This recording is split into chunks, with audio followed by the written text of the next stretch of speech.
आदरणीय मुख्यमंत्री श्री देवेंद्र फडणवीस जी, उप मुख्यमंत्री श्री एकनाथ शिंदे जी, उप मुख्यमंत्री श्री अजित पवार जी और केंद्रीय नागरिक उड्डयन के राज्य मंत्री मुरलीधर मोहोल जी और मंत्री चंद्रशेखर बावनकुले जी और मंच पर उपस्थित सभी सांसदगण, विधायकगण, वरिष्ठ नेतागण और केंद्र और राज्य सरकार के अधिकारीगण और अतिथिगण और अमरावती से आए मेरे भाइयों और बहनों, आप सबको मेरा हृदय से नमस्कार करता हूं।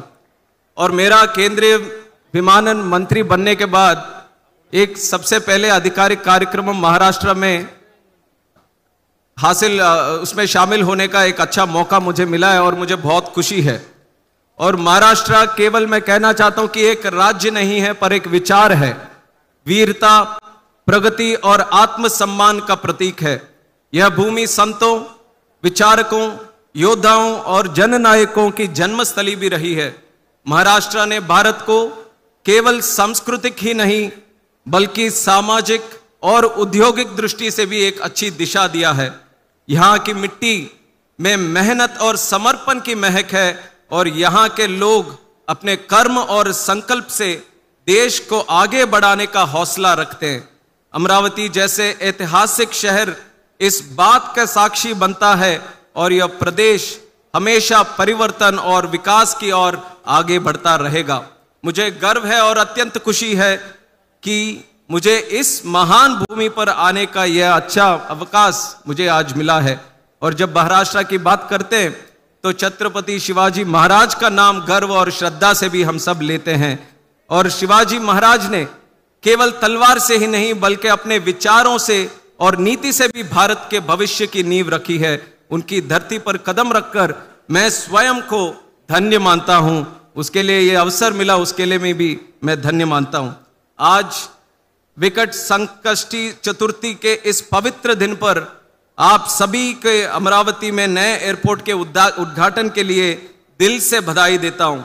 यह एयरपोर्ट आपके प्रगति का नया रास्ता खोलने वाला है और गणेश बप्पा की कृपा से विदर्भ और महाराष्ट्र के लोगों के जीवन में ढेर सारी खुशियां लाने वाला है, ये मेरा पूरा विश्वास है। और मैं आंध्र प्रदेश से आता हूं, तेलुगु देशम पार्टी, और हमारे नेता चंद्रबाबू नायडू जी हैं। और मुझे लगता है कि आंध्र प्रदेश और महाराष्ट्र में बहुत ही गहरा संबंध है। वैसे तो भारत माँ के दोनों अद्भुत बेटे हैं, पर दूसरे विषय अगर थोड़ा गहराई से अगर देखें तो ये सिर्फ दिल का संबंध ही नहीं, आध्यात्मिक का भी एक संबंध है। आंध्र प्रदेश में तिरुपति बालाजी जो मंदिर है, महाराष्ट्र से काफी लोग उधर बालाजी के दर्शन के लिए आते हैं। और उसी तरह आंध्र प्रदेश से शिरडी में साईं बाबा के दर्शन के लिए बहुत सारे लोग इधर भी आते हैं। और उसी तरह देखें तो अभी भी स्वाति जी ने भी कहा कि वहां पे भी अमरावती है, यहाँ पे भी अमरावती है।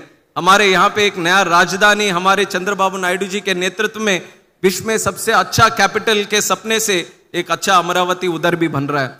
और तीसरी बात अगर मैं कहना चाहूं तो 2024 के चुनाव में 94% स्ट्राइक रेट के साथ वहां पे भी एनडीए सरकार को चुनाया और लोगों ने मजबूती के साथ आगे बढ़ाया। और उसी तरह महाराष्ट्र में भी 6 महीने बाद जो चुनाव हुआ, 87% स्ट्राइक रेट के साथ यहां पे भी एक विकास की सरकार को महाराष्ट्र के लोगों ने आज चुनकर आगे बढ़ाया। और ये कैसे संभव हुआ?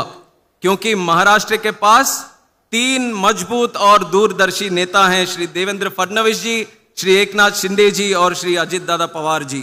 जब ऐसे प्रेरणादायक नेता राज्य का नेतृत्व करेंगे तो इसका सबसे बड़ा लाभ जनता को मिलता है और यह जनता की जीत है और यह जनता की विकास है। और यह संभव किया हमारे डबल इंजन सरकार ने, जिसमें प्रधानमंत्री जी श्री नरेंद्र मोदी जी ने मार्गदर्शन दिया है और जो मुझे और हमारे साथी मोहोल जी जैसे युवा नेताओं को भी दिन भर प्रेरणा देती है। प्रधानमंत्री जी का विजन है कि हम आम आदमी को भी उड़ान भरने का सपना देखने की हिम्मत उन सबको दें। और उनकी दूरदर्शी योजना उड़ान, जो उड़े देश का आम नागरिक योजना है, और इस सपना को वो संभव भी करने का एक पूरा माहौल हमने बनाया। इसी विजन के तहत 150 करोड़ के वायबिलिटी गैप फंडिंग के साथ उड़ान स्कीम के तहत हमने अमरावती एयरपोर्ट शुरू कर रहे हैं। और उड़ान योजना के तहत आज अमरावती और मुंबई के बीच में भी पहली उड़ान आज शुरू करने का एक मौका भी मिला है। और मुझे जानकारी थी अमरावती के बारे में, काफी दिन से यहाँ के लोगों के दिल में ये सपना था कि यहाँ पे भी एक एयरपोर्ट बने, यहाँ से भी फ्लाइटें की आने जाना हो। और काफी दिनों से ये लगातार चलता जा रहा है और लोगों में भी विश्वास कम होता गया कि ये कभी बनेगा कि नहीं। पर ये मैं कहना चाहता हूं कि मोदी जी के नेतृत्व में चलने वाली सरकार है, मोदी जी है तो मुमकिन है, और आज उसी संकल्प के साथ आज मुमकिन करके दिखाया। आपके आंखों के सामने हमने अमरावती एयरपोर्ट बनाया और आने जाने की भी व्यवस्था हमने शुरू भी किया है। आज हमारे स्वागत राष्ट्र संत तुकडोजी महाराज जी की पुस्तक ग्राम गीता के साथ हुई है। और मुझे समझ है कि यह किताब हमें सिखाती है कि ईश्वर की सबसे बड़ी भक्ति है मानव सेवा, और उस मानव सेवा को संकल्प लेते हुए हमारी सरकार आगे बढ़ती जा रही है।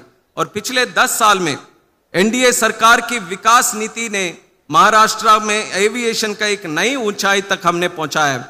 मुंबई हो, पुणे हो, नागपुर जैसे बड़े बड़े शहरों को हब्स के विस्तार हुआ है, और वही 7,000 करोड़ से अधिक बजट से हमने कोल्हापुर, जलगांव, नासिक, गोंदिया और सिंधुदुर्ग जैसे रीजनल एयरपोर्ट्स को भी उड़ान योजना में शामिल करते हुए उनको भी आगे बढ़ाने का काम किया है।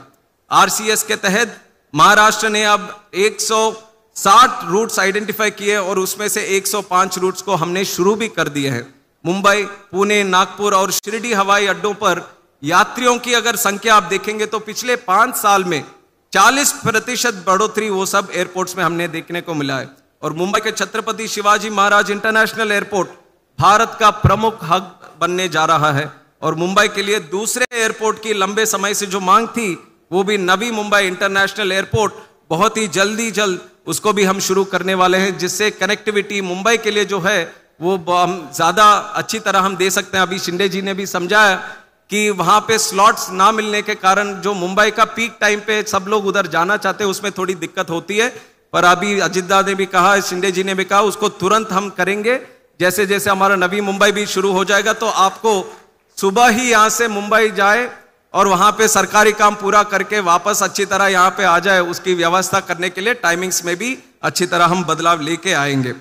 और 2014 में भारत में जहां केवल 74 एयरपोर्ट्स थे, ये 2014 की बात है जब प्रधानमंत्री आदरणीय नरेंद्र मोदी जी ने अपनी प्रधानमंत्री की शुरुआत की थी, तब 74 एयरपोर्ट थे। और आज 2025 तक अगर देखें तो 159, यानी एयरपोर्ट की संख्या डबल हो गई है।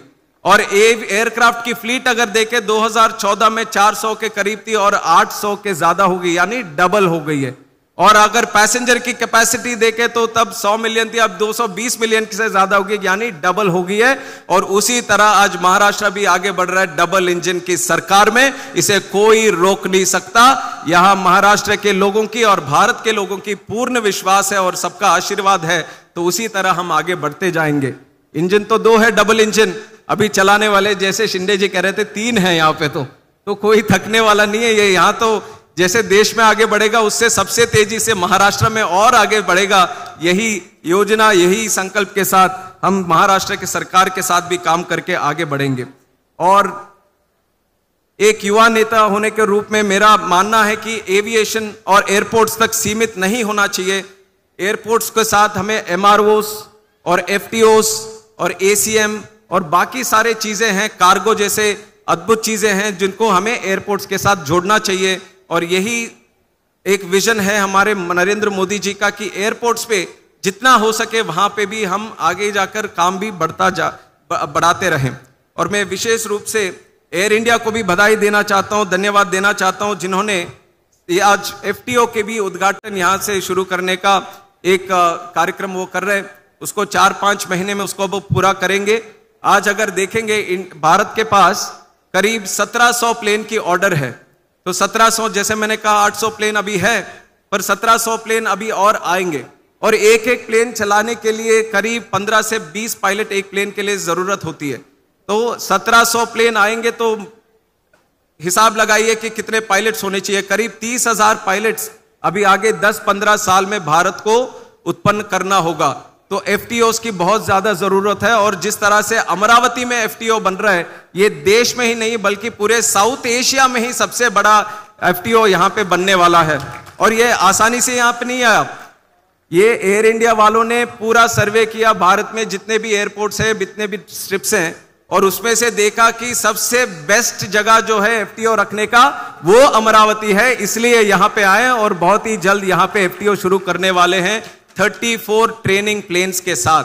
ये हमारे नौजवान जो है, जो सपना देखते हैं कि एक दिन हम भी उड़ान में बैठे, एक दिन हम भी कॉकपिट में बैठे और चलाएं, तो उन सबको वो सपना साकार करने के लिए FTO बहुत ही काम आने वाला है। और अलायंस एयर को भी बधाई देता हूं, जिन्होंने रीजनल कनेक्टिविटी को बढ़ावा देने के लिए एक अहम भूमिका आज उन्होंने निभाई और अमरावती एयरपोर्ट को मुंबई से भी आज कनेक्ट किया। और मैं विशेष तौर पर यह कहना चाहूंगा कि अमरावती एयरपोर्ट में सोशल ऑब्जेक्टिव्स को भी खूबसूरती से जोड़ा है। प्रधानमंत्री जी का वोकल फॉर लोकल कैंपेन और एविएशन के महिलाओं के लिए इंक्लूसिव बनाने के लिए एक मिशन के साथ हमने काम किया और लोकल प्रोडक्ट्स, ट्रेडिशनल मेडिसिन को प्रोड्यूस करने वाले SHGs को प्रोत्साहित कर कर यहाँ पे आउटलेट रखने का काम भी यहाँ एयरपोर्ट में हम कर रहे हैं, जिसको उनके लिए एक बहुत प्रेरणा मिलेगी आगे जाते हुए। और ये सभी प्रयासों के द्वारा हमने केवल कनेक्टिविटी को बेहतर बनाने के लिए ही नहीं, बल्कि महाराष्ट्र की इकोनॉमिक एक्टिविटी और जॉब क्रिएशन को भी बढ़ावा देने के लिए एविएशन की तरफ से हम काम कर रहे हैं। ये सारी उपलब्धियां NDA सरकार के दूरदर्शी नेतृत्व, खासकर प्रधानमंत्री नरेंद्र मोदी जी की प्रेरणा और मार्गदर्शन से ही संभव हो रहा है। और उनकी सोच ने महाराष्ट्र के एविएशन सेक्टर को नई ऊंचाई तक पहुंचाने का काम भी किया है। अपने मॉडर्न एमिनिटीज, आपने डिजाइन भी देखा, बहुत ही एफिशिएंट डिजाइन और सस्टेनेबल ऑपरेशंस के साथ अमरावती में एयरपोर्ट का बढ़ोतरी हो या टूरिज्म हो या ट्रेनिंग हो या ट्रेड हो, ये सब में एक महत्वपूर्ण केंद्र अमरावती एयरपोर्ट को बनाने के लिए हम एक विजन के साथ आगे बढ़ रहे हैं। और collaborative ministry of civil aviation, MADC, राज्य सरकार, केंद्र सरकार और सारे एविएशन के स्टेक होल्डर्स सभी को मिलकर एक प्लेटफॉर्म पर लाकर एविएशन को आगे बढ़ाने का भी काम हम लोग कर रहे हैं। और यहाँ पे अमरावती एयरपोर्ट को अगर देखेंगे तो जीरो कार्बन फुटप्रिंट की पहल यहाँ से हम आगे बढ़ा रहे हैं और नेशनल ग्रीन बिल्डिंग गाइडलाइंस के पालन करते हुए एनवायरनमेंट के प्रति रेस्पॉन्सिबिलिटी के साथ विकसित करने का काम यहाँ अमरावती एयरपोर्ट में हमने किया। वाटर रिचार्जिंग का हमने व्यवस्था रखी, नेचुरल लाइटिंग का हमने इस्तेमाल किया, सोलर एनर्जी का भी यूटिलाइजेशन अच्छी तरह हमने यहाँ किया। तो ये नया एयरपोर्ट विदर्भ को और आगे ले जाएगा इस प्रांत को, और महाराष्ट्र में एविएशन की तरक्की में भी बड़ा योगदान इस एयरपोर्ट से हमें मिलने वाला है। आज के इस खास मौके पर मैं सबको फिर से अपनी शुभकामनाएं देता हूं और मैं एश्योर करता हूं कि मैं केंद्र मंत्री होने के नाते, और ये मोहल जी हमारे भाई है, हमारे राज्य मंत्री, वो तो इधर से ही आते हैं, तो महाराष्ट्र से हम दोनों मिलकर पूरी सहायता महाराष्ट्र को एक्सटेंड करेंगे केंद्र सरकार के तहत, क्योंकि अभी बहुत सारे एयरपोर्ट्स और यहाँ पे बनाने हैं और अभी जो एग्जिस्टिंग एयरपोर्ट्स है उसका भी हमें विस्तार करना है। तो महाराष्ट्र जैसे एक आगे बढ़ते हुए राज्य को एविएशन जितना अच्छी तरह हम यहाँ पे प्लेटफॉर्म बनाएंगे तो ग्रोथ में भी वो देखने को हमें मिलेगा। तो हम पूरी तरह से उनके लिए सहायता आगे बढ़ाएंगे। और उसके साथ साथ खत्म करने से पहले मैं दो विषय मराठी में भी बोलना चाहता हूँ, कुछ अगर गलतियां होंगी तो मुझे माफ कर देना। तो नागपूर नंतर विदर्भातील दुसऱ्या मोठ्या शहर असलेल्या अमरावती मध्ये एयरपोर्ट सुरू होता है ही खूप आनंदाची बाब आहे। नागपूर मध्ये मिहान, अमरावती मध्ये एयरपोर्ट आणि FTO या विकास मूल्य देशाच्या एव्हिएशन मॅपवर विदर्भ प्रामुख्याने तालक होत आहे, यात मला कसलीच शंका नाही। Thank you very much. जय हिंद, जय भारत, जय महाराष्ट्र। उपस्थित सभी को संबोधित करते हुए आपने अपने बहुमूल्य विचारों की सौगात हमें दी, धन्यवाद। मंडळी, विकसित महाराष्ट्राच्या अनुषंगाने सर्वसामान्य लोकांच्या जीवनात आमूलाग्र बदलांचा नवनिर्माण करणार